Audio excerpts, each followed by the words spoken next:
game. The Eagles on the short week, following up a loss to the Broncos, get embarrassed at MetLife by the Giants. Guys, the game is still rolling. We're starting post game early because there's nothing else left that we even need to see. But just what an absolute embarrassment! And to our live stream watchers here, I promise we're going to try to put a little more effort into this post game than the Eagles put into this game. I don't know what in the heck Kevin Patullo was staying up till 3 in the morning getting ready for, because sure as heck didn't see it on the field. But we'll dive in and talk about it. Joined as always, well, I guess not as always. We have a rotating crew, but joined by David and Ryan. Guys, I don't. Embarrassing, pathetic. Pick your adjective. I don't even know how to do this post game show, but David, I'll just throw it to you first. Give me some initial thoughts, and then we can kind of talk about it a little more. I mean, initially when, the Eagles got behind, it kind of looked like when I'm playing ping pong against my 12-year-old nephew, like a team that just was taking it easy at first, like, and then thought, oh God, we really need to step up and play hard. But that wasn't the case. Everything that we discussed the Eagles would have to worry about, a couple days ago, Jackson Dart's mobility, Cameron, his tough inside running. Well, it all came to fruition way more so than any of us thought. I mean, they just couldn't do anything. And I know there's going to be a whole lot of finger pointing at a whole lot of places, but I don't even know where you start here. I mean, off camera, we were talking about Patullo and all. I mean, for a couple drives, things looked pretty good. Saquon was going well. He had like 60 yards or so on 8 carries, couple touchdowns. But man, they can't string anything together with any continuity more than like 20 minutes of a football game. And the defense, the depth at defensive tackle, the depth at cornerback just came to really, really haunt them. And I don't know how you can correct those things. You lose Quinyon Mitchell the way they did, and then you're going with Ringo and Adoree Jackson as your starting corners, which is one of the worst case scenarios I've seen in years. So I don't know how they're going to fix this. I mean, you can fire people, you can, try to find players on the trash heap, but I don't know how they're going to correct all of this. Yeah, I'm there with you. Like the defense is one thing, and I mean, yes, Jalen Carter is inactive. You have Quinyon Mitchell leave the game early, and so that's probably it's at least it's two of your best three players on defense out of the game. But the Giants are a bad football team with a rookie quarterback missing their two best receivers, and so um, the there's no excuses for the defense. Like, yeah, you're down some guys. The Giants are down some guys, and they're just a bad football team. But the general just like lack of effort and lack of physicality from the defense was really concerning to me. But the bigger thing for me is the offense. This Giants defense is bad, and the Eagles offense for what the fourth time in 4 games just laid a complete egg for a half of a football game. And to me, if you do not fire Kevin Patullo over this 10 days off, this season is probably over because this offense is untenable. It's a joke that this is the offense that you're putting out on the field. It will not work. It didn't work the first 4 weeks. The defense kept bailing you out, and now those chickens are coming home to roost. Even they finally start moving the ball and they turn it over twice here, and it's just bad. Ryan, initial thoughts on the game? Honestly, I'm a mixture between just so angry that I'm seeing just white, and the it would be so much better if there was one thing, and you're like, man, it's a bad thing, but it's one thing. It's everything. It's this defense that is making Jackson Dart and Cam Scatterbo look like the next coming of Joe Montana and Eric Dickerson. It's unbelievable how this defense looks terrible. And again, I get it. You don't have Jalen Carter. Again, I get it. You're missing Q. But that doesn't mean your whole defense needs to fall apart. And this offense, yeah, they had a couple of good drives, and the first drive was all right. Then it stalled. It's like either their drives just can't ever fully complete itself, and they just stall out, or they just completely at the end of every quarter, you don't know whether or not they completely forgotten how to play offense. It is the most mind-boggling thing I've ever seen in my life.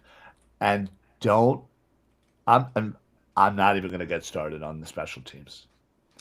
It is the absolute most simplest thing to know when you need to catch the ball and run the ball out versus staying in the end zone. And it seems like anytime the ball's even kind of close, everybody doesn't know what they're doing. And we end up at the 5 or 10 yard line. Or A.J. Dillon doesn't know how to hold on to a football. And we're stuck at the 5 yard line and we're shooting ourselves in the foot. And we're up against a horrible team. The Giants are really bad. And we are getting just embarrassed. Embarrassed. You said Patullo should be fine. I want so much more. I want players gone. I want assistants gone. I want staff gone. I mean, things absolutely. People need to realize that there are consequences for playing this poorly. And I tried to be positive throughout this year, and again, it's hard not to let 23 kind of sink in because they didn't look good then, and they were getting away with it. But for whatever reason, we only lasted 4 games this time, and now the last 8 days or 6 days or 5 days, whatever the heck these 2 losses have been in, they've been exposed. And one was a good team, one's a POS team, and it's embarrassing. This was probably the worst Fangio defense I've seen in I don't know how long, but a couple of seasons here. Like you'd have to go back to the beginning of last year, like the first 5 games, because this game, I mean, they were losing at half 20-17, but if you looked at the offensive output, Jalen Hurts was 14 of 18 for 164 yards and 2 touchdowns at halftime. You would think that was great. Dallas Goedert, 6 grabs for 50 yards and a touchdown. A.J. Brown, 5 grabs, 73 yards. Barkley, 56 yards on 8 carries. I mean, things offensively were looking pretty good. And then they just got in such a hole again as the defense. I mean, it's like a reverse of what happened at the beginning of the year. The defense just let them down terribly, and the offense then became too predictable. And everybody was saying, where's Saquon, running? Well, they're down 10 points. They're not going to do that. Right. And most of the runs Saquon has been getting are kind of on. He had one nice burst, in the seam earlier in the game, but most of them are like that pitch that they got 17 yards off last week, and everybody said, "Why don't they keep calling it?" Well, that's not really his bread and butter. I mean, last year almost all of his rushes came, right up the gut, and this is just a team that is struggling for identity on both sides of the ball, and they just can't put it all together at the same time. Yeah, in the last 3 weeks, the Eagles have had 18 second half possessions.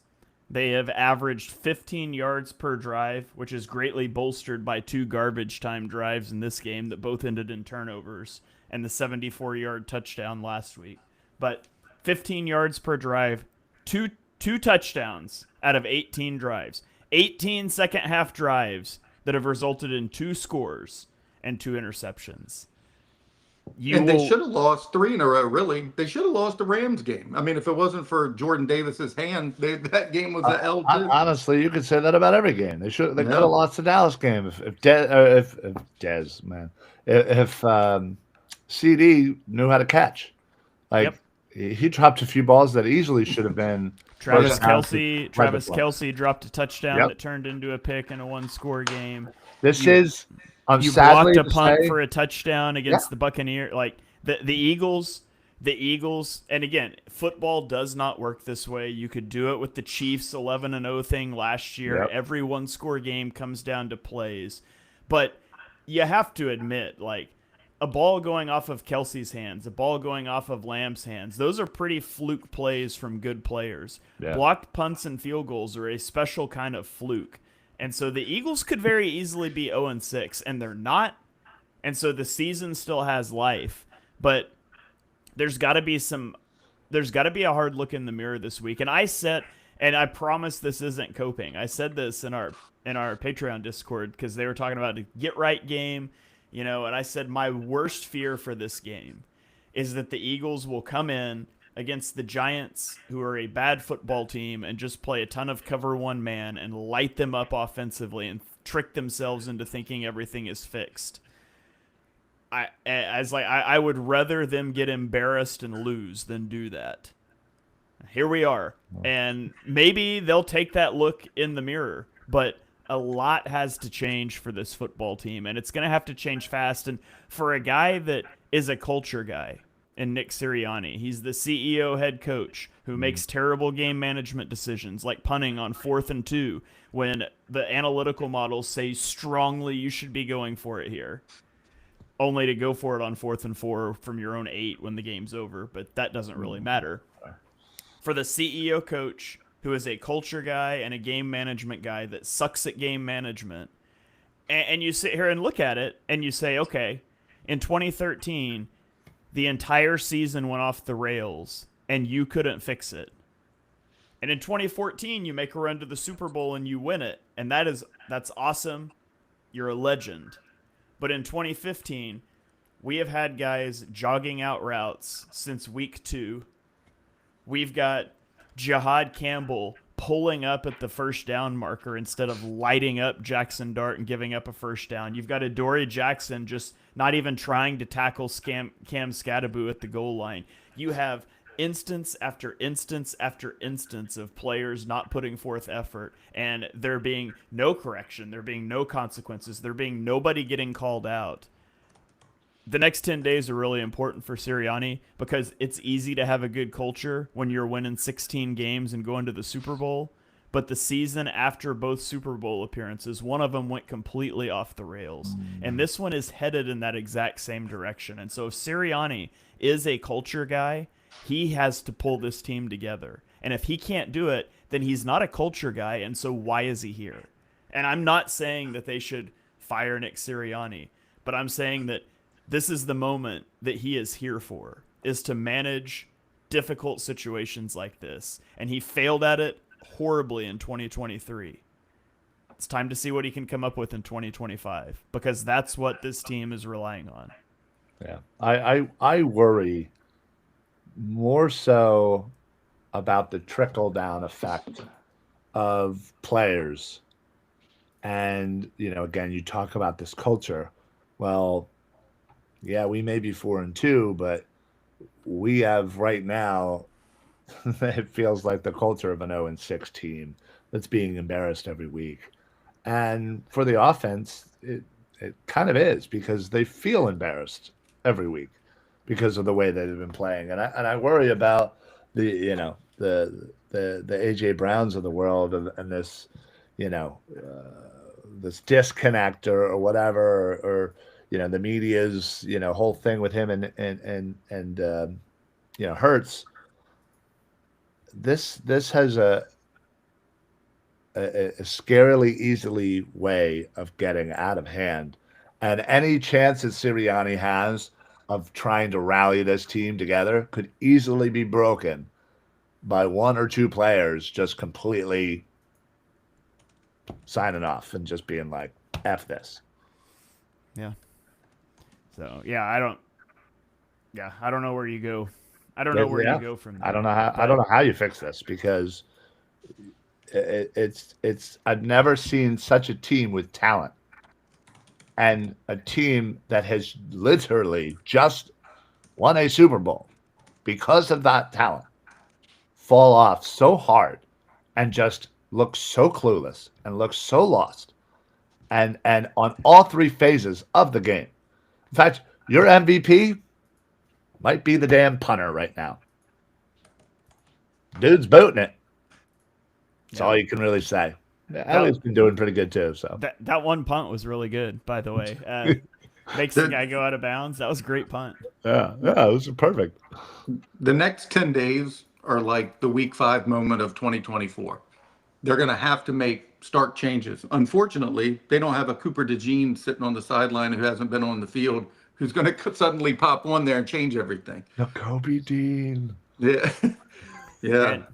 The linebackers aren't what ails this team. No. For the first time. No. In I don't think I ever thought in my lifetime I would never be able to be like, that's part of the team, linebackers. But for people who enjoy Howie season, you might see some trade, some please player don't movement. make a trade.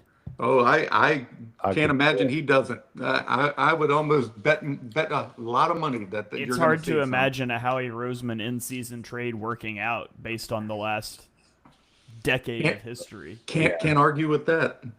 And back to the defense. I mean, they gave up 11 of 16 third down conversions tonight to the Giants, which is unreal. Contrastly, the Eagles were only able to convert 1 of 9. And I mean, that's just unacceptable. This offense is way too good for that. And the Eagles defense, like you mentioned earlier, even with Quignon and Carter down, should have been good enough to still, sustain some semblance of normalcy on the defense. But I don't know if the effort was there, like Shane was pounding with the culture. I mean, it looked like a whole lot of players giving up tonight. I don't like to really say much until I watch the all 22, but just watching the regular broadcast, it sure did look like a lot of effort was lost in the last 20 minutes of that match. Yeah, go watch Jahan Dotson jog out an out route that gets intercepted in the fourth quarter in the red zone of a game you're down 10. And you could have, you were back in that game. I mean, yeah. Which it was still a bad throw. It shouldn't have ever been thrown. So it's everybody. Jalen Hurts has played bad football for the last couple of weeks too. I mean, we haven't talked about that a lot because there's been so many other things that are bad, but he missed several big play opportunities last week. I mean, the number one rule when you have a busted coverage is don't overthrow the guy. And he could have underthrown Devontae Smith by 10 yards on that play, and it still would have been a touchdown. Yeah. And that was a terrible miss. That's not something we're used to seeing him do. And so Hurts hasn't been good. The receivers, every one of them. I mean, every one of them. You don't want to play. Get off the field. That's got to be the message going into it and same with the defense. I'm going a little bit everywhere, but I was almost to the point in this game. It was like, I think I would bench Makuba. He's been responsible for so many coverage busts. And then as soon as I'm thinking that, Reed Blankenship gets hurt, and I'm like, well, now you can't. Like, I don't know. And it's not an effort thing with Makuba. He's a rookie in his 5th game, and so there's a bit of like, man, we drafted you to play this spot, and we need you to get it. And so that's a different thing to me, but he's making way too many busts for this defense to do what you want it to do, which is limit those explosive plays. So he's got to be better, but I'm a lot more concerned with some of the effort things and the cornerbacks that can't cover receivers that were on the practice squad coming into this game. I mean, I had hope. Too. Yeah. I don't understand. Why is Brett Toth on an NFL roster? Why? Even Melada gave up a would-be sack tonight. I mean, they just do not look good. And people keep saying, run the ball, run the ball. Buddy, if Saquon Barkley can't get any yards behind this O-line, who the hell would? Well, what running back is going to get anything behind this? I mean, it's a mess, man. It's definitely the worst O-line play that I've seen in years. And they still had struggles. Like, again, I like to watch the all-22 first, but you kept seeing Steen looking back on almost every single snap, and he doesn't turn his head until half a second's left, and then he's pushed 2 yards back into the backfield. It's just crazy. It's like the communication is just a mess. Yeah, I mean, we talked about it last week on Birds on the round table, and again, they're still having issues with getting plays in. And I don't understand how hard that can be. Like, you have plenty of assistant coaches that can just be like, boom, boom, here are all the details that you need. Here, this is the play. Pick from whatever, 10 plays. Boom, pick something. Get it in there. Clearly, it's been the issue with this offense and allowing Jalen the time to do what he needs to do pre-snap. And they're Yeah. still not doing it. Here's another stat for you. Jalen Hurts is 6 for 28 passing on third downs in his last 3 games. Benjamin Solak just put that out. Gross. That's unbelievable. That's Unbelievable. And what did Scadaboo have tonight? 110, 3 touchdowns. I mean, three touchdowns for sure. yes. Yeah, 98 yards, 3 98. touchdowns. Two catches for 12. So 110. And the fact that a wide receiver named Lil Jordan. I'll say that again. Lil Jordan made you look bad. You should be embarrassed. I wouldn't even show my face. Oh man. Yeah, well, this is the first time I've done a post-game show of this magnitude of a loss, and since 2023. I guess that was the last time it's probably been this bad. Same. Yeah, I don't like it's this. no, it's especially because you just can't Good Lord, we've gone over 8 things that are bad. I mean, you can't even pinpoint one thing, 2 things. I mean, it's a whole plethora of issues. Right. That's the thing. If it would be one thing if it was okay, this specific thing, or this position is blah blah blah, whatever. You can do something to mitigate. But when it's everything, it's all 3 phases. It's offense, defense, special teams. It's coaching. It's so many different things. I mean, how many times have we said over the last year and odd change, How much of this do y'all think is fatigue? Honestly, with the offensive line, some members of the defensive Well, line. I think that's factoring into some of maybe the health. Yeah. I'm glad that I mean, That Lane just doesn't look make like sense to Lane. me. Lane doesn't look good. Melada doesn't look good. I mean, players that are, Melada's younger. He shouldn't be looking like Lane, but neither one of them, are playing up to par this season. And I agreed, it doesn't make sense. But the Super Bowl was 8 months ago. yeah, I know. Yeah. Of course, obviously, I'm not a professional athlete and have no idea what the true toll of playing an extra 3 or 4 games might The be, one trickle down effect from that is they all delayed surgery. Things like Cam Jurgens' back surgery was delayed, so he wasn't healthy when the season rolled around. Landon Dickerson wasn't healthy, then he got hurt again. I think that's the trickle down effect. I mean, I can tell you in the locker room, those guys, even after the wins this year, are on tables, they're on ice, they're with trainers immediately after the game. Like a lot of these of the linemen, they're banged up, they're hurting, and I think that might be what the trickle down effect is from playing so late, is just the delay of getting all the cleanup, all the procedures and everything that normally would have been done the first week of January didn't get done till the first week of March, and they just weren't healed. Yeah. Well, then you know what Howie needs to do? Howie needs to call up 5 offensive linemen that are recently retired. Tell them, listen, we're gonna come out of retirement for 2 or 3 games. You guys all start. We'll give all 5 of our guys a break. They'll all get 3 or 4 weeks to get healthy, and we'll be fine later. No worries. Yeah. Easy solution. Cam Scadaboo had a career high in rushing yards and touchdowns. Jackson Dart, career high in rushing yards and passer rating. Little Jordan Humphrey, 3rd highest receiving yards of his career. Jesus God. I haven't finished looking up the rest of them, but it's possible there's some more. I will get back to you on that. But are they in gun too much now too? I mean, if you're never gonna throw the football out of pistol or 100% under center, predictable. Yeah, if you're not gonna throw the ball out of under center or pistol, then you should just be in shotgun all the time. I don't mind your entire offense being from shotgun if that's what you want to do, Because But it seems like that. I mean, it's just letting you know. It's just choreographed. It's a run. It's a run. It's a run every Yeah. single time. They do nothing else out of that alignment. yeah, Wandell Robinson, fourth most yards in a game, tied for the most touchdowns. Was one. Yeah. let's go look up Jalen Hyatt. No, he didn't do anything. He just had like 2 catches for 13, I think.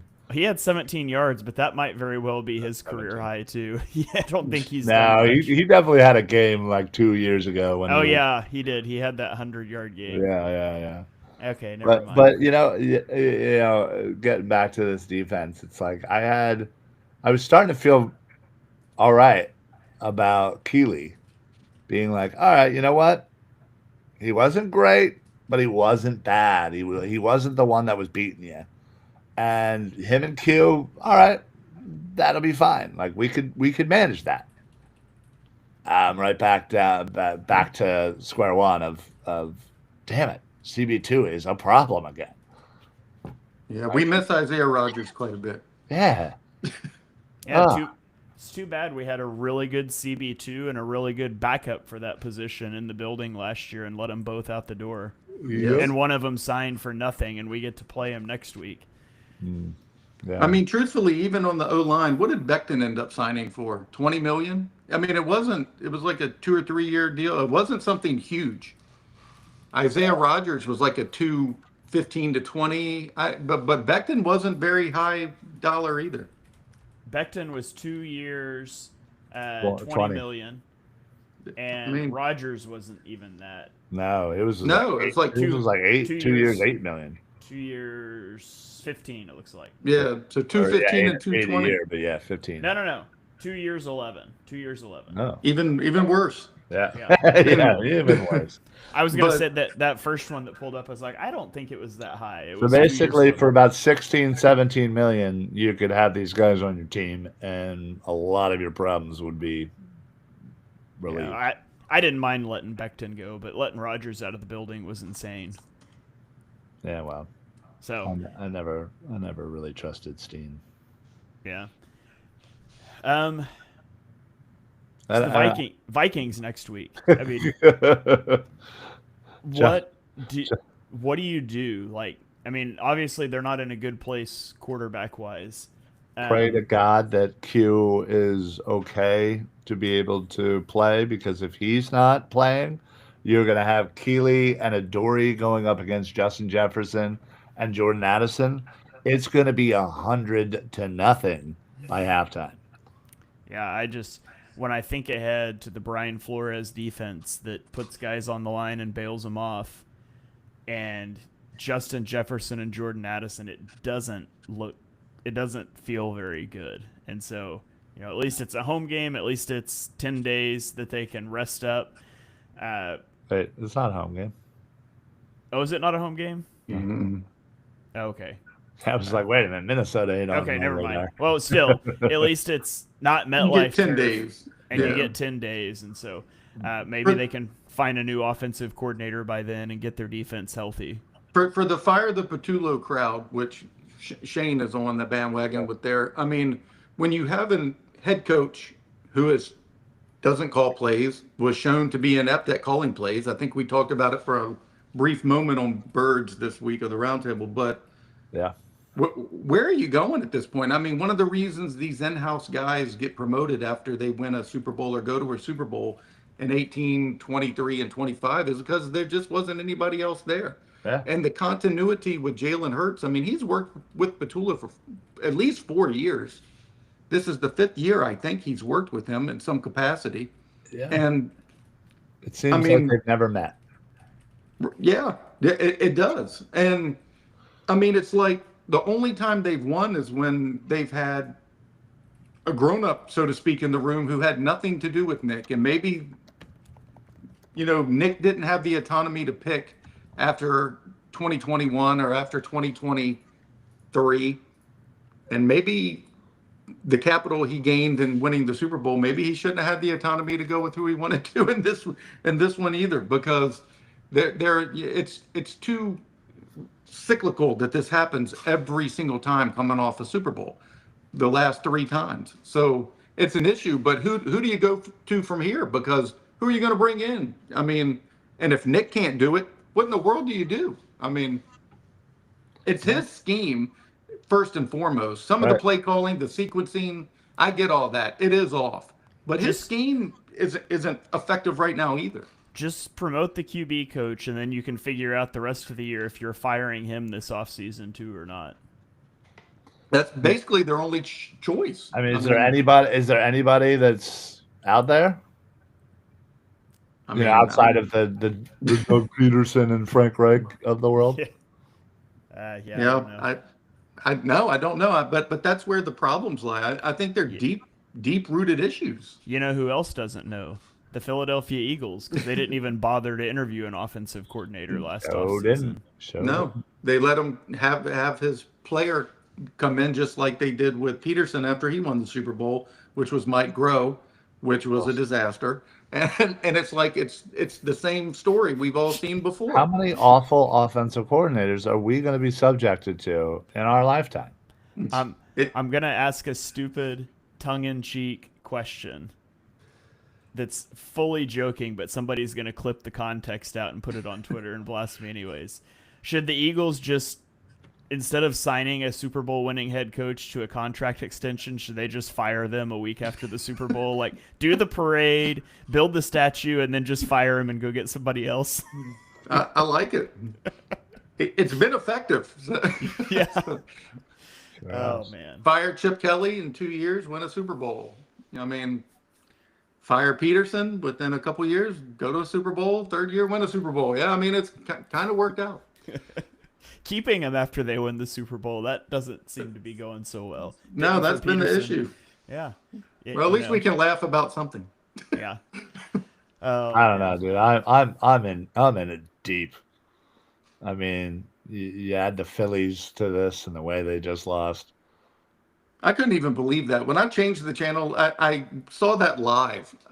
I couldn't even believe that happened. Then I had to look and saw the Flyers lost too. I was like, whew. Yeah. Oh yeah. Yeah. It was an 0 for 3 day in Philadelphia.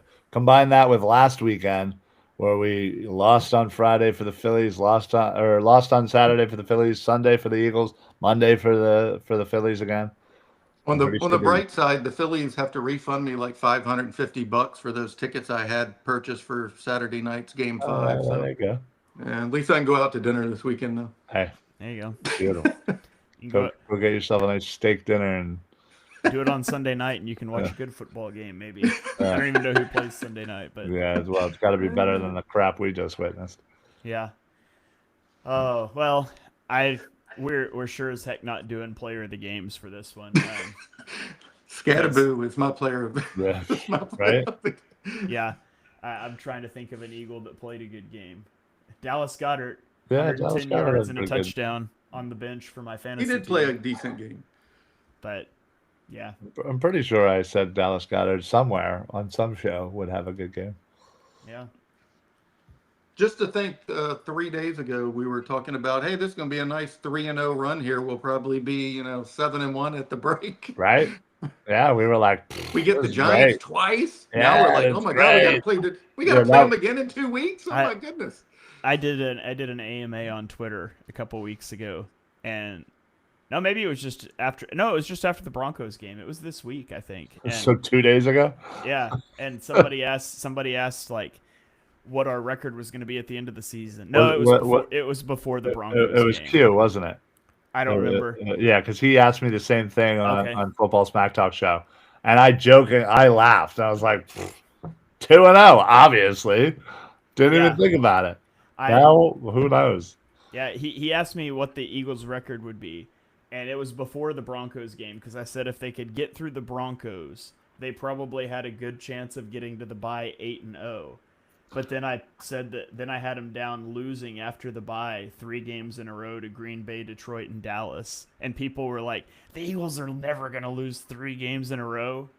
Oh boy, I'm telling you, that might happen before the bye now, because I am definitely worried about the Vikings coming up next Sunday now. But I don't know. We've probably talked about this game enough.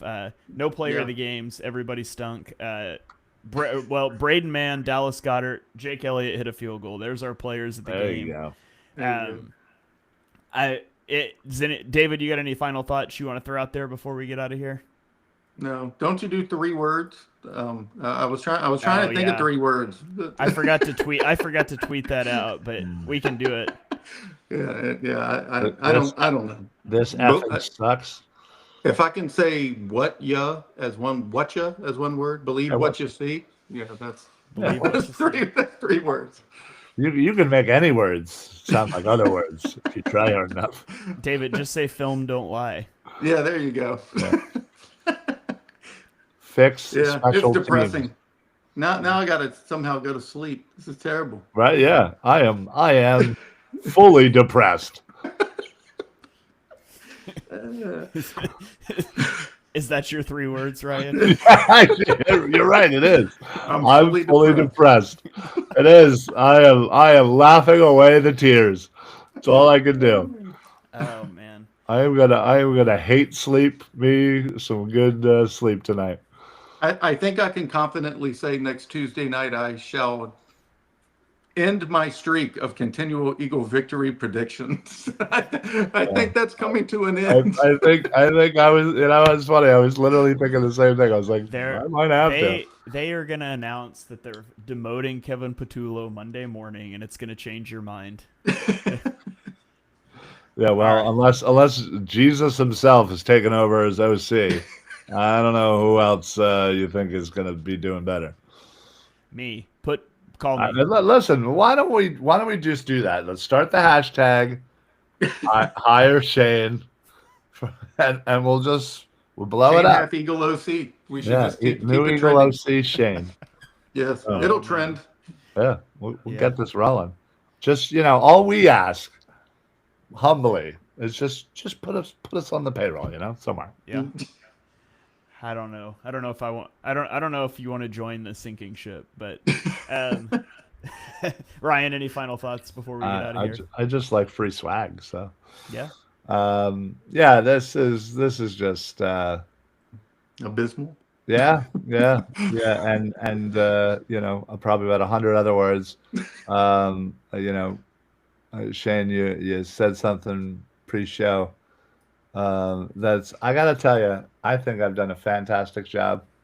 I didn't curse officially once, and I want to say I'm probably gonna get off the show and just spew a tirade of F-bombs. Probably scream it into my pillow when I go to sleep tonight. So I thought I did really well not cursing tonight. So I do appreciate that because that gives me less editing to do before I post it to the podcast feed. Honestly, we really just need to have like a sound button that I could just time it and just beep. Yeah. Well, I'll work on that. Anyway, all right. This sucks. Hey, the Saquon doc was good. No, well, they haven't. Let's end on a positive note. That was really good. You know what? I feel like I don't even want to see it now. I feel like you just cut off one of my arms. Phillies are done for the year. The Eagles are drowning. I literally, for the first time ever in my life, I think I'm not wearing an Eagles or a Phillies hat. I just couldn't do it. I don't know what to do. I don't know what to do with myself if I don't have those two. I'm lost. I'm lost at sea. Well, I'll try to bring it back here at the end. If anybody is actually still listening to this, if anybody's still watching, yeah, they're all probably just crying themselves to sleep. We literally have one comment on our live show here, which has got to be a record. I was doing post-game shows with 100 Twitter followers where there were more comments than this. So nobody's watching this live, but some of you listening later, if you've made it this far. Yeah, God bless you. It sucks, but at the end of the day, it's just one game. And so I think the defense will be fine. A lot of stuff stacks up tonight, and so it's an embarrassing performance, but I'm willing to throw that out and say it's not a precursor of what's to come. I trust Vic Fangio with the defense implicitly, and you're going to get Quinyon Mitchell back. You're going to get Jalen Carter back. Neither of those guys have injuries that are expected to be like, long-term lingering things. And so it all comes down to the offense. And the offense has so much talent. And it's underperformed all season. And people have talked about, they were 2-2 last year, and it never looked this bad last year. But it's true that it took them a while to find their rhythm. And so, my biggest hope is that the Eagles push the fire Kevin Patullo button this week, and they reboot over the next 10 days. Maybe they need some more of those players-only meetings. Saquon and AJ and Jalen need to meet for longer next time. Yeah. Maybe get Devontae Smith in on that meeting too, get him some more catches too. But if you trust Sirianni as a culture guy, this is when that comes through. And we alluded to it earlier, but that's what you hang your hat on with Sirianni. If he can't do the culture thing, he's not the guy either. And so we're going to find that out over the next couple of weeks. You're going to have a shot at revenge against the Giants in 2 weeks, and then you're going to go into your bye week and hopefully get healthy and figure some stuff out, and then you've got a tough stretch of football coming back out. But at the end of the day, the Eagles did win some games that maybe they shouldn't have earlier in the season, but it still puts them at 4-2, and so they are in a good position still, win-loss wise, if they can sort some of this stuff out. And so you got to put your faith in Nick and Jalen to be able to figure some of that stuff out. And they get a little extra, the mini bye, and then 2 games, and then the actual bye. And so they've got some time here to try to work on some of this stuff. So hopefully they get healthy. Hopefully they can be firing on all cylinders next Sunday against the Vikings. That's at least what we're going to hope for. It's going to be a rough 10 days until then, though. But that is going to do it for this post-game show. For the 8 of you that are still listening, we really appreciate you guys. We're going to have a lot of content coming out. Thank you. We'll get to breathe for a second. Short weeks are the worst for content creators as well because we try to cram so much in. So we're going to breathe a little bit. Probably no shows for a couple of days. We'll come back and hit it strong, hit the ground running next week.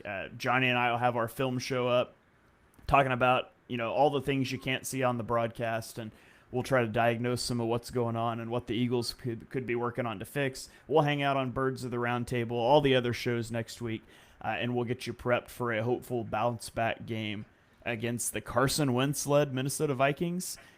Should be a fun one, so anxious to see how that one plays out. But we will catch you guys next time on that show and all the shows between now and then. It's painful to say, but we're going to end the show saying it anyways. Go Birds. Go Birds.